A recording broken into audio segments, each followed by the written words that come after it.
What's going on, people? Welcome back to Curtis Shaw TV, back with another Arsenal transfer update video as the January transfer window starts to liven up. When are Arsenal going to make their move? We're waiting for that first signing. I think we need at least 2 signings in this window if we're going to mount any kind of title challenge with Manchester City. Hopefully their first bit of business gets done sooner rather than later. Edu needs to wake up, put down the barbecue and the cigars and get your business done. Let's talk about the first bit of business that we may get done in this January transfer window, which would be a massive signing for the football club, and that is Joao Felix, the 23-year-old Atletico Madrid striker. We've been linked with him for the majority of this month so far and late in December, but it looks as if now Arsenal may be favourites to sign Joao Felix in this transfer window. Manchester United were the other club that were really hot on his heels. They announced last night they're in talks to sign Dutch striker Weghorst on loan from Burnley. He's been over there in Turkey with Besiktas. He was waving to the fans yesterday. It looks as if he's going to go to Manchester United. Now, according to reports, Arsenal are going to have a meeting with Joao Felix's agent, Jorge Mendes. Edu has a good relationship with him. Fabio Vieira is a client of Jorge Mendes. This is an agent that Arsene Wenger wasn't willing to work with for a number of years due to his high price. But Arsenal do have a good relationship with him now, and Arsenal are trying to negotiate down that price to get Joao Felix in until the end of the season. Atletico Madrid have been asking for £13 million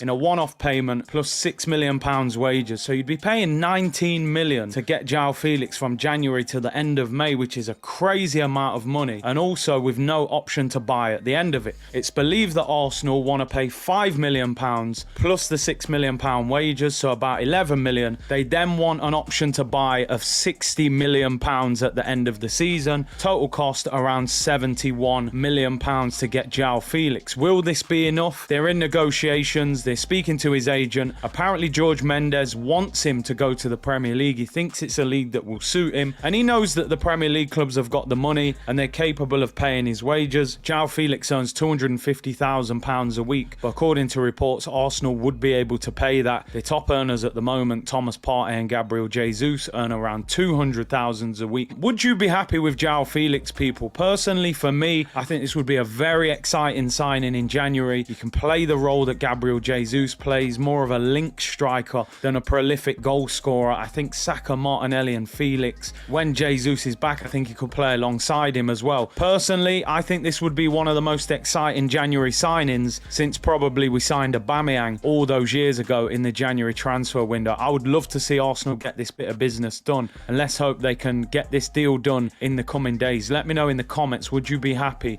with Joao Felix, and is he worth the money? A couple of negatives that people have said. Number one, not a prolific goal scorer. 15 goals is his record goal scoring season in the league. Number two, is he strong enough? Is he a little bit lightweight? Could he handle the physical aspect of the Premier League? I do think with his talent and his ability on the ball, we could still see him thrive in this Arsenal team. So the main one is Joao Felix. That is the number one target at the moment, people. Now, an alternative, if we couldn't get Joao Felix, the second striker that we're being linked with today is former Chelsea player, England international, Tammy Abraham. Anyone that watches this channel on a regular basis, you'll know my opinion of Arsenal signing Tammy Abraham. It's a deal I'm certainly not in favour of. Whilst I do think he does have some qualities, he's a big guy, he's physically strong, he's a target man, he can hold the ball up, I just don't think he's as good as he was made to look last season at Roma. He had a very good season, 17 goals last season, but this season it's sort of come crashing down. 3 goals in 16 appearances, question marks over his technical ability, and also it's believed Jose Mourinho is willing to sell him for around £45 million in this January window. When you think they were looking for around 70 million in the summer, that notable drop in price I think tells you what they think about Tammy Abraham's situation over there in Italy. Some people saying, look, don't buy Joao Felix, buy somebody that's totally different to Gabriel Jesus. I think we do need a physical presence. I think somebody with height that we could go direct to would be in favour of Arsenal. I'm just not sure Tammy Abraham is the answer to that question. I'd much rather see Arsenal go and sign Ivan Toney. Of course, the problem is he could be facing this ban. But Tammy Abraham, would you take Tammy Abraham? £45 million, England international, in his early 20s as well, and somebody that I think Arsenal could probably get. Let me know in the the comments, would you take Tammy Abraham for £45 million this January? Now, it wouldn't be a transfer show without me talking about Mykhailo Mudryk. We've spoken about him day after day after day. And at the moment, that deal is in the mud, people. No quote intended. No pun intended, should I say. But that deal has hit a stalemate. We know that Dario Serna, the sporting director of Shakhtar, was in London on Thursday. He was at Stamford Bridge for the Chelsea-Manchester City game. He was sitting with former Arsenal striker Eduardo and former Chelsea player, I'm going to say, Willian, because we like to forget about his time at Arsenal. He had a meeting with Chelsea. They discussed the deal. There was no offer made.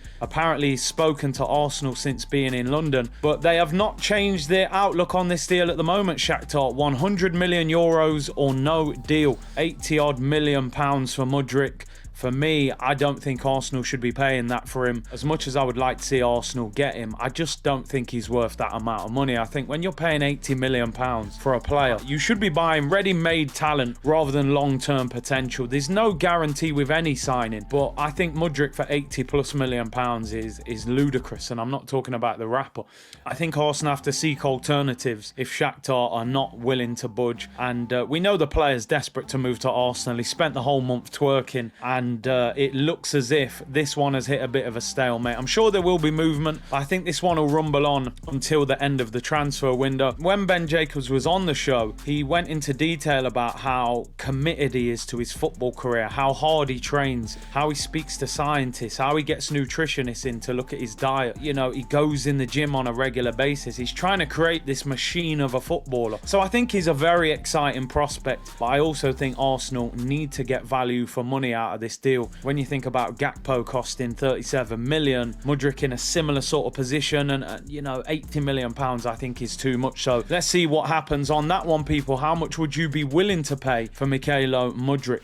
A couple of other bits of news. One is Cedric Suarez about potentially leaving the club. It looks as if this deal is flailing at the moment. It's believed an option to buy him is quite easy to negotiate with Arsenal. They would be willing to let Cedric Suarez go. He wants to play first team football. He sees Fulham as a viable option, doesn't have to move out of London. They're a good club. They're 8th in the Premier League, but they're not willing to pay £70,000 a week wages, which would mean either Cedric has to reduce his wage demands or Arsenal would have to pay part of his wages whilst playing for Fulham. At the moment, those two options are not viable options according to reports. So this one has hit a bit of a bump in the road as well. Will this one get done? Would you keep Cedric as a squad player, or do you think it's time to let him go? Personally, I think if we could get a few million quid for him and you get 70 grand a week off the wage bill, I think we've got enough options. Zinchenko and Tierney at left back, Tomiyasu and Ben White at right back. And last of all, people, Emil Smith Rowe is back in full training. He has trained again today. Mikel Arteta said in yesterday's press conference if Smith Rowe got through training today, he would be involved against Oxford tomorrow. I will be doing a watch along for that. Make sure you tune in from around 7 p.m, 8 p.m kickoff. Smith Rowe,